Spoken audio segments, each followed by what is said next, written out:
ಇಲ್ಲಿ ಪ್ರಶ್ನೆ ಗಾಂಧಿ ಪ್ರತಿಮೆ ಮುಂದೆ ಮುಖ್ಯಮಂತ್ರಿಗಳು ಉಪಮುಖ್ಯಮಂತ್ರಿಗಳು ಒಳಗೊಂಡಂತೆ ರಾಜ್ಯದ ಎಲ್ಲ ಮಂತ್ರಿಗಳು ಶಾಸಕ ಮಿತ್ರರು ಸೇರಿ ಇಡಿಯ ದಬ್ಬಾಳಿಕೆ ಅಂತೇಳಿ ಯಾರೋ ಒಬ್ಬ ಎಮ್ ಡಿ ಅವನ ಮನದಕಾರಿ ಅವನು ಸರ್ಕಾರ ಹೇಳಿದ್ರೆ ಸೇನಾ ಕೊಟ್ಟಿರ್ತಾನೆ FIR ಹಾಕ್ಸವನೆ. ಇದು ಸರ್ಕಾರದಿಂದ ದುರುದ್ದೇಶದಿಂದ ಹಾಕಿರ್ತಕ್ಕಂಥ FIR ಅನ್ನೋದಕ್ಕೆ ಈ ಸರ್ಕಾರ ಎಷ್ಟು ಕ್ರಿಮಿನಲ್ ಆ್ಯಕ್ಟಿವಿಟೀಸಲ್ಲಿರ್ತಕ್ಕಂಥ ಸರ್ಕಾರ ಇದು ಅನ್ನೋದಕ್ಕೆ ನನ್ನದೇ ಒಂದು ಎಕ್ಸಾಂಪಲ್ ಇದೆ.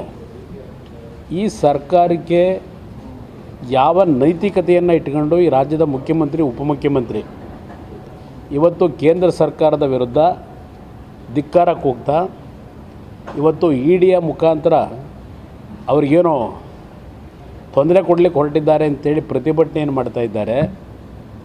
ನಾನು ರಾಜ್ಯದ ಮುಖ್ಯಮಂತ್ರಿಗೆ ಉಪಮುಖ್ಯಮಂತ್ರಿ ಕೇಳಲಿಕ್ಕೆ ಬಯಸ್ತೀನಿ. ಪಾಪ ಮಂತ್ರಿಗಳು ಭಾಳ ಜನ ಹೇಳಿಕೆ ಕೊಡ್ತಿದ್ದು ಗಮನಿಸಿದ್ದೇನೆ. ಭಾಳ ಜನ ಮಂತ್ರಿಗಳು ಅವ್ರಿಗೂ ಹೇಳಲಿಕ್ಕೆ ಬಯಸಿ 4 ಜನ ಮಂತ್ರಿಗಳು ಪಾಪ ತರಾತುರಿಲಿ ಹೇಳಿಕೆ ಕೊಟ್ಟಿದ್ದು ನೋಡಿದೆ. ಅಧಿಕಾರ ದುರುಪಯೋಗ ಪಡಿಸ್ಕೊಳ್ತಕ್ಕಂಥದ್ದು ಯಾವ ರೀತಿ ನಡೆಸಿದ್ರಿ ನೀವು ಈ ಸರ್ಕಾರ ಬಂದ ಮೇಲೆ?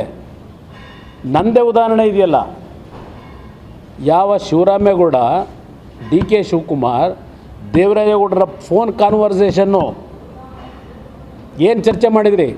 ಫೋನ್ ಕಾನ್ವರ್ಸೇಷನಲ್ಲಿ ಕುಮಾರಸ್ವಾಮಿಯವರ ಹೆಸರನ್ನ ಪೆನ್ ಡ್ರೈವ್ನ ಬಿಡುಗಡೆ ಮಾಡ್ತಕ್ಕಂಥದ್ರಲ್ಲಿ ಕುಮಾರಸ್ವಾಮಿನೇ ಮೂಲ ಕಾರಣ ಅಂತ ಹೇಳಿ ಹೇಳಿಕೆ ಕೊಡು ಅಂತೇಳಿ ಹೇಳಿದವರು ಯಾರು? Mister DK Shivakumar, Siddaramaiah. ಯಾರು ಹೇಳಿಕೆ ಕೊಡಿಸಿದ್ದು?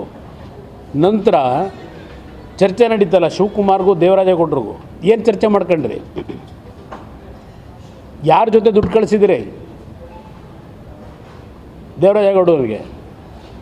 ದೇವೇಗೌಡರ ಕುಟುಂಬವನ್ನು ಸರ್ವನಾಶ ಮಾಡ್ತಕ್ಕಂಥದ್ದನ್ನು ಈ ಸರ್ಕಾರ ತೀರ್ಮಾನ ಮಾಡಿದ್ದೀವಿ, ಧೈರ್ಯವಾಗಿ ನೀನು ಹೇಳು ಕುಮಾರಸ್ವಾಮಿ ಹೆಸರನ್ನ ಅಂತೇಳಿ ಹೇಳಿಕೆ ಕೊಡಿಸಿದ್ರಲ್ಲ.